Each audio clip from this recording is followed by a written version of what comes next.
I've spent over $400 million running paid ads. I've tested every creative format you've heard of and a bunch you haven't. And here's what I've realized. Most people massively overcomplicate this. They're out here debating formats, asking, should I hire that celebrity? What about AI ads? They're asking the wrong question entirely, because the ads that actually print, the ones that scale to tens or hundreds of thousands in spend, they all come down to two things. Number one, relatability. The viewer watches the ad and says, that's literally me, not what a nice production. They feel understood. The ad describes their exact situation, their exact frustration, their exact daily life, and because of that, they can't scroll past it. Then number two, it flies under the radar. It doesn't look like an ad, it looks like a piece of content they would normally stop and watch. A tutorial, a conversation between friends, a friend recommending a good product, a story someone's sharing. And by the time the product shows up, the viewer already knows why they need it. Now, here's where things get really interesting. Everything I just mentioned matters more right now than it ever has before. Ever since the Andromeda rollout, Meta's algorithm has gotten so good at finding buyers that your ad doesn't need to do the aggressive selling anymore. We're running ads with literally zero call to action, and they're often outperforming the hard sell ads, because the algorithm already puts the ad in front of someone who wants the product. Your only job is to keep them watching long enough to make them feel like they need your product. So in this video, I'm going to show you the best ad concepts at doing exactly that. And for each one, I'm not just going to show you the ad, I'm also going to explain how to replicate it for your brand. So let's dive in. I feel like everyone's scared to get a butterfly haircut or layers because they don't know how to style it. And if that's you, you're definitely missing out, but don't worry because you have me and I'm gonna show you how. And don't worry, we only do simple and easy hairstyling over here. This thermal brush will become your best friend when it comes to styling a layered or butterfly haircut. Do you see this curl and bounce? I find that it's key with my own layered hair that I always have some sort of bounce or curl at the ends. And this brush makes it so easy to achieve. It's actually amazing. It makes my hair and my ends look so healthy. Look at this ad. What do you think you're watching? A hair tutorial, right? She's showing you how to style a butterfly cat. I have no idea what that means, but she's giving you real value, actual tips on how to get bounce and volume with a thermal brush. And that's exactly why it works. This is not an ad for a thermal brush. This is a hair tutorial that happens to use a thermal brush. The product is present the entire time, but it's never pitched. She never says, go buy this thermal brush. The brush is simply the tool she uses to deliver the transformation. And here's what's powerful about this. If you're their avatar, by the time you finish watching, you already know what the product looks like, how it works, and what it does. You're ready to go find it. You don't need a call to action because the tutorial already did the selling without ever selling. So how you build it for your brand? Find the problem your target audience has. In this case, it's I want layers, but I don't know how to style them. Create a genuine tutorial that solves the problem where your product is the tool that makes the solution possible. The product is embedded in the value, not bolted on at the end. And this is important. The tutorial has to be genuinely useful on its own. If the tutorial is actually helpful and the product just happens to be part of the process, you've got something that prints. If your poom poom is dry, you got irritation going on, discomfort, and you ain't never in the mood, and that man looking up you upside your head like when you gonna start putting down. Baby, O Positive got that wet and wild bundle. It dropped, okay? You getting your probiotics. This right here is gonna help to freshen that thing up. Then you got the mood and moisture. Okay, it's exactly what it's like, mood and moisture. So it's gonna help to wrap that thing up, you know, get you back in the game feeling like you wanna do something, and it's gonna give you that splish splash. Because what? And the best part about this, ladies, is it's on the sale. Like over 40% off, plus you're gonna get free shipping on the bundle.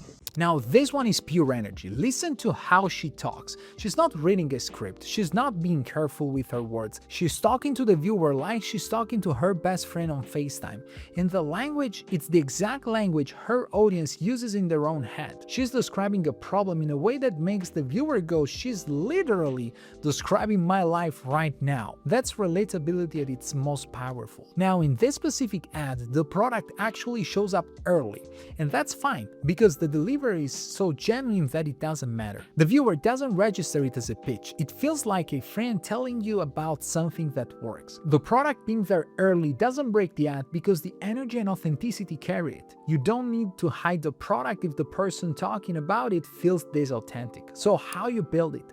Find a creator who is your target customer, not someone who looks like them, someone who is them. Someone who lives the problem your product solves and talks about it the way real people talk about it.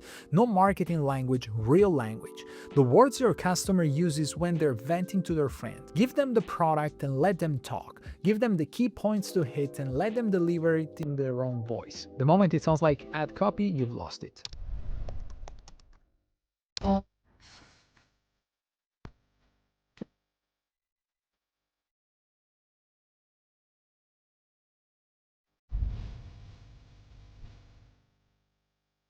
No voiceover, no talking head, just visuals, product news, lifestyle shots, satisfying close-ups.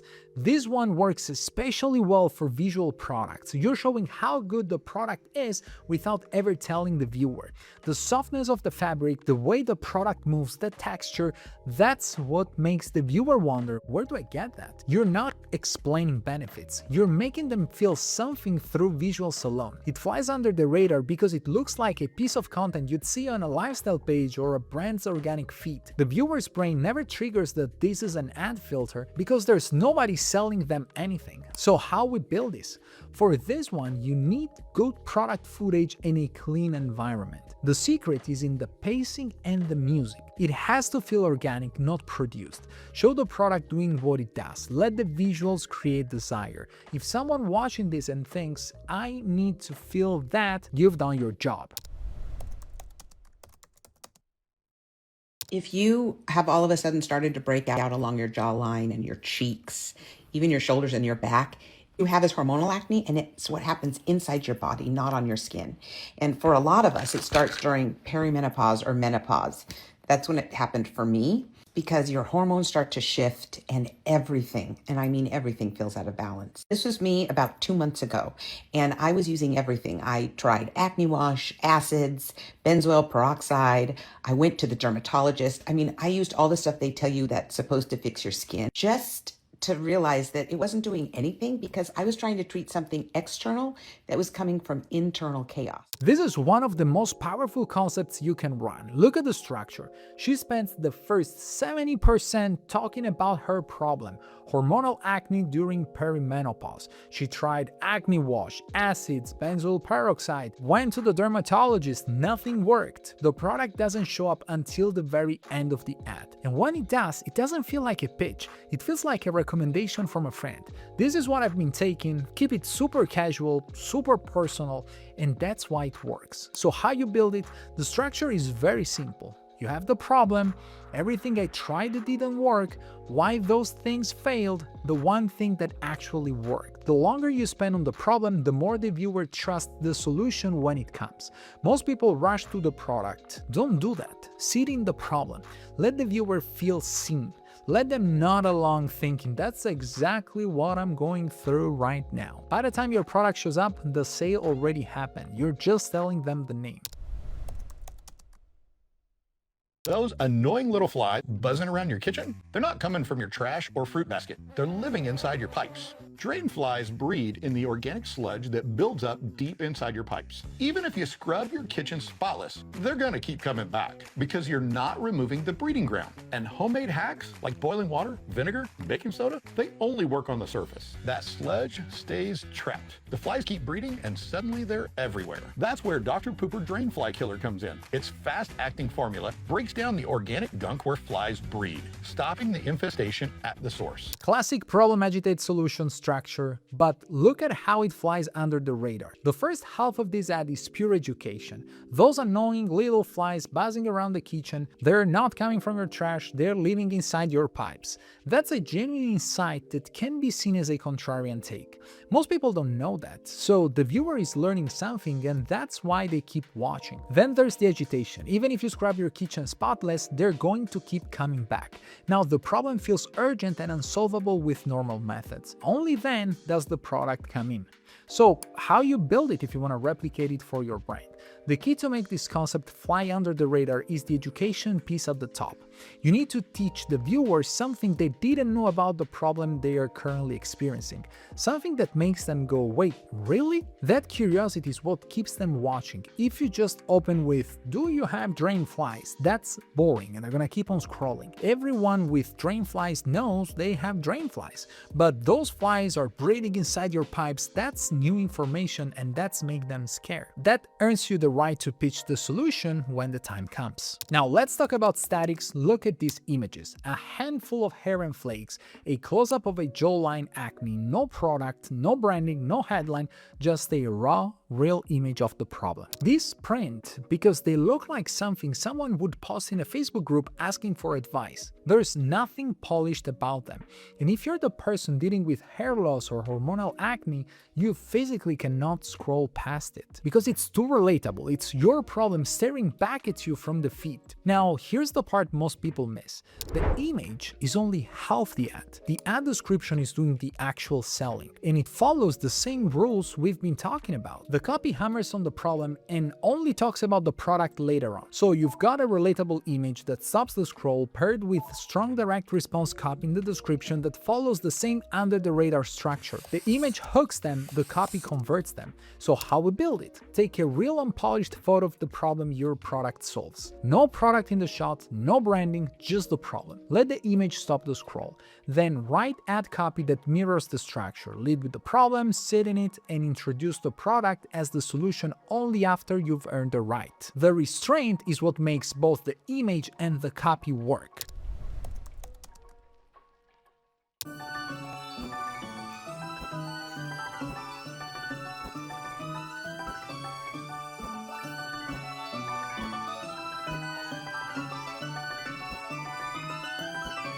This is a video that looks and feels like a carousel you'd swipe through. Illustrated wizard character, educational slides about magnesium types. It's genuinely useful information delivered in a fun visual format. The structure here is key. The first 8 slides are pure education. There's no product, no pitch, just here's what you need to know about magnesium. Then the last 3 slides is where it pivots. Why buy them separately when you could get all 3 in one for less than £10? Then you have the product shot and the CTA. So how do you build it for yourself? You want to keep the same ratio, 70-80% education, 20-30% pitch. The format makes it feel like infographic content, not like an ad. And because it's a video, not a carousel, it auto-plays. The viewer doesn't even have to swipe, they just watch and possibly buy. All right, I'm heading out.